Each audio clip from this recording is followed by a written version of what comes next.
Quai d'Orsay, c'est ça. Au départ, je me suis dit, je vais m'emmerder en dessinant ça, des mecs en costard. Et puis en fait, non. C'est super d'explorer toutes ces façons de porter un costard. Le mec est un peu mou, le type qui est super scénique, qui est vachement balèze, le type qui a des mains osseuses, le type qui va avancer comme un chat. Les chaussures. Les chaussures. Celles qui brillent, celles qui brillent. Les chaussures, celles qui brillent, celles qui ne brillent pas. La façon de porter une cravate. Alors je synthétisais la cravate toujours de la même façon. Puis au bout d'un moment, j'essayais d'aller plus loin. La luisance. Les costumes classiques ont une tendance à être un peu luisants. Alors au début, j'essayais de trouver des trucs. Il y a des plus ou moins réalistes. Et puis je me prenais à contre-pied. Je me disais, bon, j'ai utilisé la luisance tout le temps. Alors au bout d'un moment, je l'ai fait en ligne claire. C'est-à-dire qu'il n'y avait même plus d'ombre, plus rien. À quelques pages, je n'ai aucune ombre. Tout est traité avec les aplats de couleurs. Et en fait, il n'y a même pas de petits traits comme je le fais d'habitude. Et puis après, je suis revenu vers un truc de... Parce que ça aidait aussi à investir les personnages et à comprendre ce qu'ils sont. Je ne voulais pas les faire tout le temps de la même façon. Et ça, c'était pour pas que ça soit tout le temps systématique. Parce que moi, il y a un truc que j'aime pas dans la bande dessinée, aussi bien lire que dans la pratique, mais d'autant plus par la pratique parce que sinon je m'ennuie, c'est de faire toujours la même chose de la même façon. C'est très emmerdant. Puis des fois, on a tendance à le faire. Des fois, je fais des planches, je me dis, ah oui, parce qu'on j'ai déjà dessiné tout un tas de trucs, donc là, je dessine ce truc-là, j'ai déjà fait, donc j'ai tendance à le répéter tel que je l'ai fait. Et souvent, c'est un peu mou, j'y crois pas. À la limite que je le répète, c'est pas grave, mais il faut que j'y croie. Et quand je le répète pour le répéter, même si c'est joli, je le montre à des copains, je dis oui, ça va ta planche, c'est comme d'hab, etc.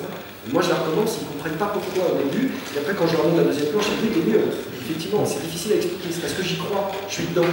Je ne me préoccupe pas de faire un arbre joli, j'ai envie de dessiner un arbre et je veux que ce soit un arbre qui soit un arbre d'automne, un arbre.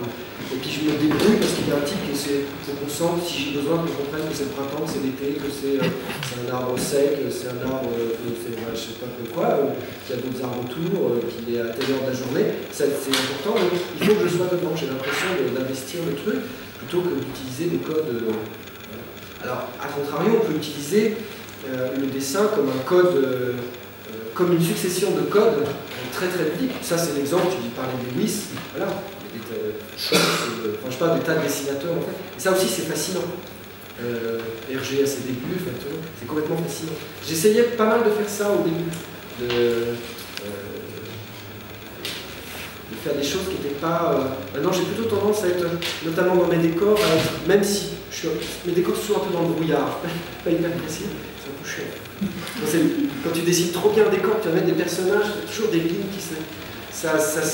Moi j'admire beaucoup les dessinateurs qui arrivent vers... Il y a une espèce de calme dans leur dessin, c'est ton cas d'ailleurs, où les choses sont posées, c'est très bien, c'est dynamique, parce qu'on sent que c'est pas un dessin qui est raide ni appliqué, mais on a une impression de rationalité, les trucs se...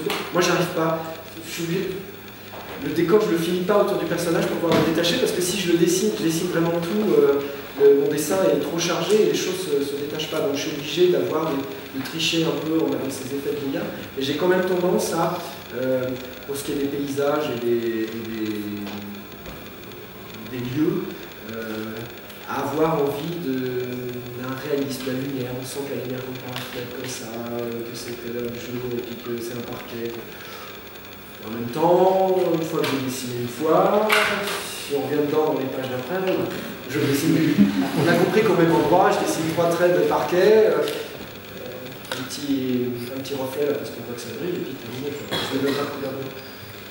Mais quand même, il y a un moment où j'aime bien avoir, je sais pas, dans Quai d'Orsay, il y en a quelques-unes, le Nord, le port dans les Alpes, il y a toujours des moments où c'est quand même un beau décor. Je sais que je me dis, par exemple, au prochain bus, je relis les bulles, j'avais voulu être justement assez minimaliste, j'étais dans cette période-là, et j'ai envie de faire un western, je vais en mettre, quoi. Je vais en mettre un peu plus, quoi. J'ai envie de dessiner un salon crasseux, où je pars pas, etc.